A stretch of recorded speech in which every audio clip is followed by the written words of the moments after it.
The saloon smelled of whiskey, sweat, and wood smoke. Rough voices overlapped in drunken shouts, and the piano in the corner rattled out a half-hearted tune, barely audible over the noise of men arguing and gambling. The floor was sticky, littered with spilled beer and cigar ashes, but none of that mattered to the crowd gathered at the center. All eyes were fixed on the platform where a young woman stood, trembling like a leaf in the wind. Her dress, once white, was torn and stained. Her hair hung loose and unkempt, and her eyes had the hollow look of someone who had endured too much already. The barkeep shouted over the crowd, his voice like the crack of a whip. $3 to start. Who's willing to pay for this one? The room erupted with jeers and laughter. Some men offered $50, just to mock her worth. Others whistled and sneered, calling out lewd remarks. The young woman lowered her head, wishing she could disappear. She had been dragged here against her will, and now she was no more than a prize for the highest bidder. Finally, a gambler in a frayed vest swaggered forward. He pulled $3 silver from his pocket and slammed them onto the counter with a grin that showed missing teeth. "There," he said loudly, "ain't nobody gonna outbid me for this rag." His friends howled with laughter, and the barkeep nodded in satisfaction. The woman's chest tightened. $3. That was the measure of her life in their eyes. She closed her eyes, bracing herself for the moment his hand would seize her arm. But then the saloon doors creaked open. A cold gust of night air blew in, snuffing the laughter as quick as a gunshot. Every head turned toward the doorway. A tall figure stepped inside, framed by the glow of the moonlight behind him. He wore buckskin, with beads glinting on his chest and eagle feathers tied into his long black hair. His presence was commanding, his silence heavier than the noise he had interrupted. It was Chayton, the Lakota warrior. Some men shifted uneasily in their seats. Others whispered under their breath, for his name carried weight even among outlaws. Stories followed him like shadows, stories of a man who could track prey across stone, who never backed down from a fight, who had seen too much loss to waste words. Chayton's eyes scanned the room until they settled on the young woman. She lifted her gaze, just for a second, and something in his expression made her breath catch. It wasn't hunger. It wasn't ownership. It was recognition, as though he could see beyond the rags and the shame. He walked slowly toward the counter. The gambler puffed out his chest, glaring at the intruder. "She's mine. Paid fair and square," he said, his voice louder than it needed to be. Chayton did not answer. He reached into a small leather pouch and set a few coins down beside the gambler's silver. The barkeep glanced nervously between the two men, unwilling to interfere.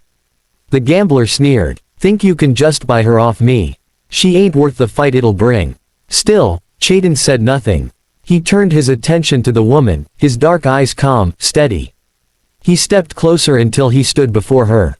The room grew silent, the crowd holding its breath. Everyone expected him to seize her, to claim what he had paid for. Instead, he knelt. The woman gasped softly. The warrior set a small clay bowl on the floor, filled it with water from his flask, and gently reached for her boots. His hands, scarred from battles and survival, were surprisingly gentle as he unfastened the worn leather. One boot slipped off, revealing her swollen, blistered foot. He cupped water in his hands and poured it carefully over her skin. The dust and blood began to wash away. The crowd murmured in disbelief. "A cowboy in." The back laughed nervously. Another spat on the floor. "What kind of man wastes time on that?" he muttered. But no one dared step forward. The woman stared down at him, tears welling in her eyes. No one had touched her with kindness in years. No one had looked at her as though she was more than an object. Yet here was a warrior, feared and respected, kneeling at her feet as if she were sacred. She whispered, her voice trembling, why are you doing this?" Chayton looked up at her.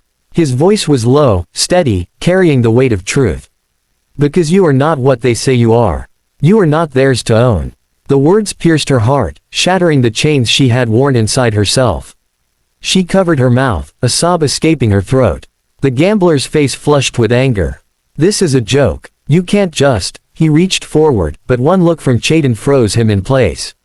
The warrior's eyes burned with a quiet fire, the kind of fire that promised consequences. The gambler backed away, muttering curses, but unwilling to challenge him further. Chayton finished washing her feet and rose to his full height. He extended his hand, not as a master but as an equal. For a moment, she hesitated. Then, slowly, she placed her hand in his. His grip was strong but steady, guiding her off the platform with dignity. The saloon erupted with whispers. Some mocked, some scoffed, but others watched with something they could not name, a stirring of respect, or perhaps shame. Together, they walked toward the door. The night was cool and clear, the stars stretching endlessly above. She carried her boots in her hands, walking barefoot on the dirt street, but for the first time, she did not feel small. The warrior walked beside her in silence, but she felt safe in his presence. As they left the town behind, she glanced at him and asked softly, "What happens now?" Chayton looked toward the horizon, where the moonlight touched the wide plains. "Now," he said, "you walk free." The words were simple, but they carried a promise. Not just of survival, but of dignity. Of a life where she could breathe without chains, where she could begin again. In the days that followed, whispers of that night spread across the frontier. Some said the Lakota warrior was a fool, wasting his strength on a woman no one else wanted. Others said he was dangerous, that no man should be trusted who valued honor over coin. But there were a few, quiet voices, that carried another story. The story of a woman whose worth was restored by a single act of humility, and of a warrior whose strength lay not in violence but in compassion. Their journey was not easy. Prejudice, hardship, and the endless trials of the frontier lay ahead. But what began with a bowl of water and a gesture of reverence grew into something neither of them had expected. It grew into trust, into partnership, and, in time, into love. Years later, when Anna would tell her children of that night, she would not speak of the $3 or the gambler's laughter. She would tell them of the moment a warrior knelt, of the cool water washing away not just the dirt from her feet, but the weight of her past. She would tell them that sometimes the greatest strength is found not in a clenched fist or a drawn gun, but in the quiet power of compassion. And in the memory of those who witnessed it, the legend endured. Not of conquest, not of a purchased bride, but of a woman who was seen, honored, and restored. That night in the saloon, the world had expected ownership. Instead, it saw a miracle.